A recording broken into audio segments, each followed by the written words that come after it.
The information contained herein should not be used as substitute for the advice of an appropriately qualified and licensed physician or other healthcare provider. The information provided here is for information purpose only. The views and opinions expressed in the media or comments on this channel are those of the speaker or podcaster and do not necessarily reflect or represent the views and opinions held by this podcast network. This podcast is brought to you by Guerrilla Podcast Syndicate, powered by Kangaroo Fern Media Lab. Kangaroo Fern is Australia's independent video and podcast management agency with a mission to help individuals and entrepreneurs to start their own podcasts and harness the power of podcasting. A Kangaroo Fern production. A Guerrilla Podcast Syndicate production. Are You Okay is a podcast that talks about anything on emotional, psychological well-being. Kahit ano, basta kayang sagutin, pwede. Andito ang Are You Okay para tulungan kayo at bigyang linaw ang mga bumabagabag sa inyong mga salubin. Are you okay is a question you can ask somebody, start a chat, and even save a life. Kasama si celebrity psychologist Camille Garcia. Powered by Guerrilla Podcast Syndicate. Magandang araw mga onliners, my kulay. It's already episode 11. So meaning to say, more than 2.5 months na akong nagre-relay dito sa podcast na to. Bago ang lahat, I would like to thank Guerrilla Podcast Syndicate for this opportunity. At the same time, ang Kangaroo Fern Media Lab Podcast Management for making it possible na ma-edit nila palagi itong podcast ko. So, siguro bago natin umpisahan, don't forget to like, view, subscribe, and share kung ano man ho ang aking masasabi dito sa podcast ngayon. What is episode 11 all about? Kung tutuusin po, ito po ay mga opinion at saka views na mga sabihin na natin talagang merong mga experiences na nangyayari dito sa aking episode na to. And it's all about yung mga pangyayari na nagaganap for the past few months na meron na tayong online and modular classes. So ano ho ba ang nangyayari? Meron pong balita na almost 26 students ranging from grade 6 up to college students nagpatiwakal dahil ang sinisisi nila online and modular learning classes. So, totoo po ba na ang dahilan ng pagpapatiwakal nitong mga estudyanteng ito ay...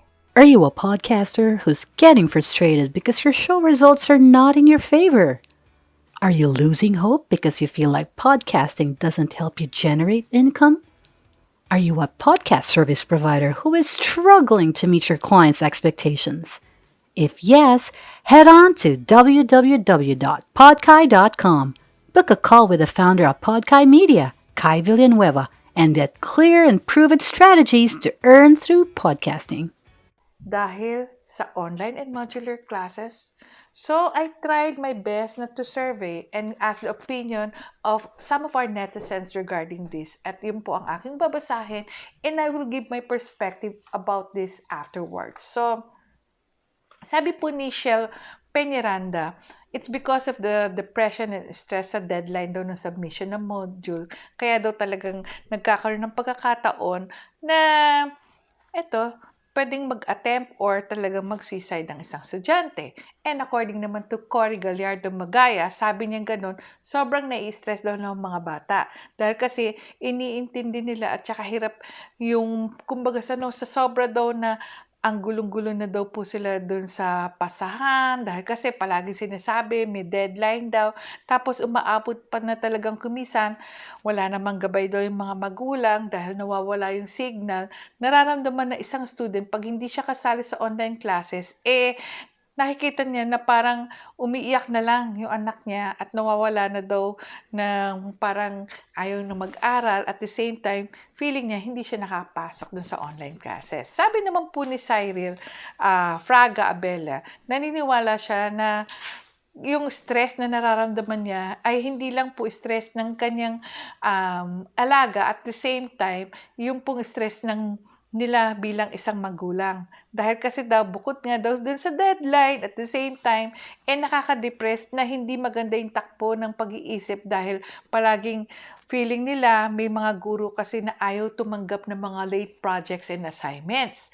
Maganda sanang challenge kasi di naman daw ready ang Pinas sa ganito dahil online classes. But then, sa sobrang bagal daw ng serbisyo ng internet, talagang very stressful, depressing, and talagang magkakos ng anxiety. Sabi naman po ni Annabel Estanyala na somehow, yes, it can really affect yung possibility na hindi lang ma-stress ang mga students, but then the possibility na magkaroon ng ganitong klaseng option sa buhay is because they could not cope, maybe because of their pressure that sunk in due to the quarantine. And definitely, Darlene Basingan said na natitrigger yung isa sa mga triggering factors yung mga module and online classes. But they are just underlying reasons kung bakit nagagawa yun, dahil siguro daw meron talagang iba pang mga problema.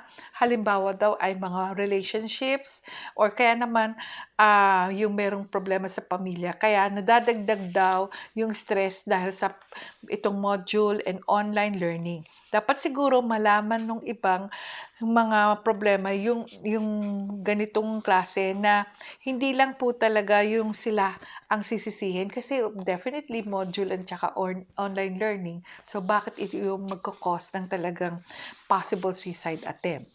Meron naman pong sinabi si Weng na maaaring oo or hindi dahil daw siguro sa depression or kakulangan ng financial needs kaya nahihirapan sa module. Your podcast journey starts here. Take the first step on your side. Hustle with us. It starts with a great domain. Get your podcast web host with Beard and Coffee at www.beardandcoffee.com.au or find us at Facebook. Or meron talaga mga personal problems.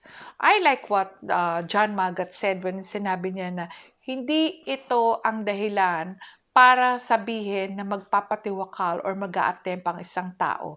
Dahil nasa perception yan ng bata at magulang na tumutulong gumabay sa kanila. Dahil malayo ang teacher sa kanilang estudyante, sabi niya tamang komunikasyon po ang kailangan para maitawid ng maayos ang bagong paraan ng pag-aaral. Hindi naman po ibabagsak siguro ng mga teachers ang estudyante kung hindi nakakapagpasa on time sa mga requirements. Lahat po nag-a-adjust. Kinuha lang po siguro sa tamang komunikasyon kaya nauwi sa pagkalito ang estudyante hanggang sa tuluyan ng nawalan ng pag-asa. And there's the possibility din na kulang sa suporta ng magulang at pamilya, o kaya ang teacher naman po ay dapat ay maging gabay din na katulad ng magulang. Joanna Silva said na it's partly yes that we have to blame modular and online classes for reasons na sa panahon ngayon dapat din may guidance at nagmamonitor po ng mga magulang sa mga bata. So siguro very confusing din na talagang nabibigyan ng diin na ang nasisisi natin talaga dahil sa mga ganitong options yung modular and online learning. Lani de la Cruz said, I think it's more because of the pressure coming from the people around them. It can be the parents or anyone who is expecting them to pass or vote, or sabihin na natin if they will be able to fail because of the hardships that they experience, grasping the contents of the modules. Jensen Goloyosa said, para sa akin po, hindi based on my experience po. May anak po ako na nag-online class and may module po na hindi naman po nakaka-stress kung may tamang time management. So, you see may mga tip na kayo nakukuha.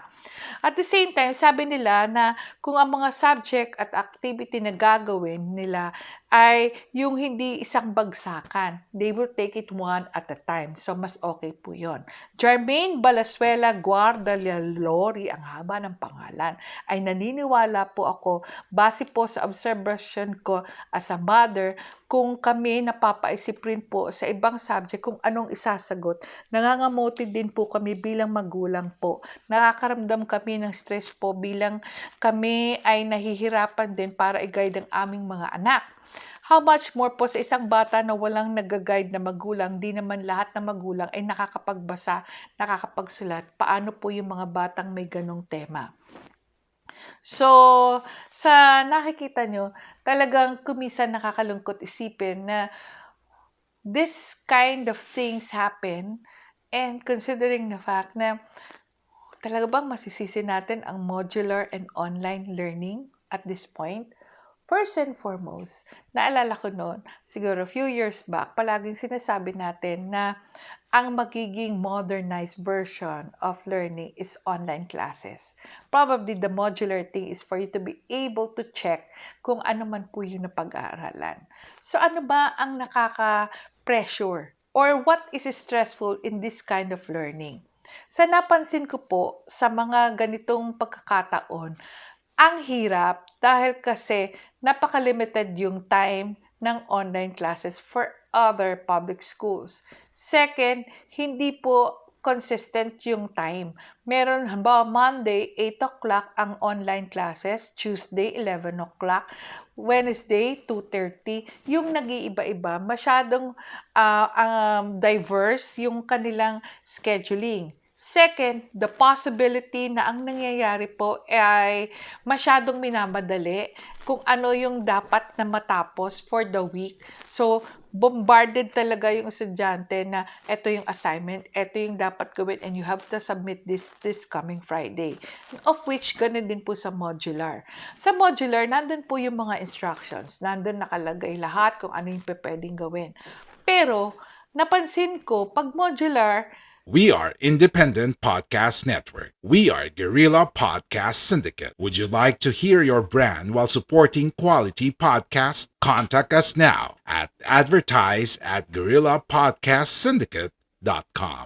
na kahit spoon-fed na po yung lesson, pero kung hindi nyo talaga naintindihan kung ano yung nakalagay doon, it's definitely something na sabihin natin, mahihirapan tayo. So, I can also cite some instances wherein itong modular learning na to, it becomes so difficult kasi akala nyo isang piraso lang yung sabihin natin isang page or 4 pages lang ang babasahin. Kumisan po sa isang linggo, ang module for araling lipunan, tatlong modules containing about 3 to 5 pages. So, that's more or less 15 pages. As far as I know, kung nasa face-to-face classes tayo, it will only take about mga 3 to 5 pages ang talagang pag-aaralan at hindi po ganun karami yung sasagutan. So, what makes it something na talagang stressful the more is not necessarily yung pagkakaroon ng lesson because una, leksyon yun eh. Talagang kailangan pag-aralan yon. Pangalawa, gusto nyong matuto eh. Kaya kailangan pag-aaralan. Pangatlo, ano yung nagiging mahirap? Kasi may mga deadlines. Sometimes those deadlines are ways for you to be able to more or less check na nakikinig ba kayo dun sa teacher. 2, ginagawa niyo ba diligently kung ano yung mga assignments. 3, it's one way to check kung talagang kayo ay kahit papaano may naiintindihan because merong pre-test and post-test ang mga modules eh. Unfortunately, it becomes something stressful and something to the point that it elevates and escalates our anxiety as a student and even as parents kasi sasabihin, gawin nyo na yung mga assignments nyo, bakit hindi nyo patapusin? Bukas isasabit yan. Second, nakakulong ka na for the past 8 or 10 months na pala, no? Ang tagal na. For the past 10 months, nasa loob ka ng bahay, tapos kailangan, eto lang yung gagawin mo. please, kung maiintindihan sana ng mga teachers at mismo ng mga parents during homeroom, of which I know that is every Friday, try to discuss ano ba yung nagiging mahirap dito. Ano ba yung dahilan kung bakit ang nangyayari ang mga bata mas lalong humihingi ng tulong na sagot na lang ang hinihingi sa magulang at hindi na yung para intindihin yung mga lessons. Mahirap ba talaga? Naguguluhan ba talaga ang estudyante? Litong-lito ba sila dahil kasi yung teacher nagbibigay lang ng assignment pero it's not on a lecture form basis? For talaga bang napakahirap ng mag-aral ngayon kumpara dati? Tama yung isang magulang nung sinabi niya na there is time management. Alam mo, kahit sabihin niya isang oras lang, nagagawa ng assignment kahit hindi pa siya natapos. Do not allow yourself na talagang madidrain, mapipressure yung bata na tapusin lahat. Kailangan po meron ding time na gawan din natin ang paraan na magkaroon ng break, susulat, pagkatapos magsulat, magpahinga ng konti.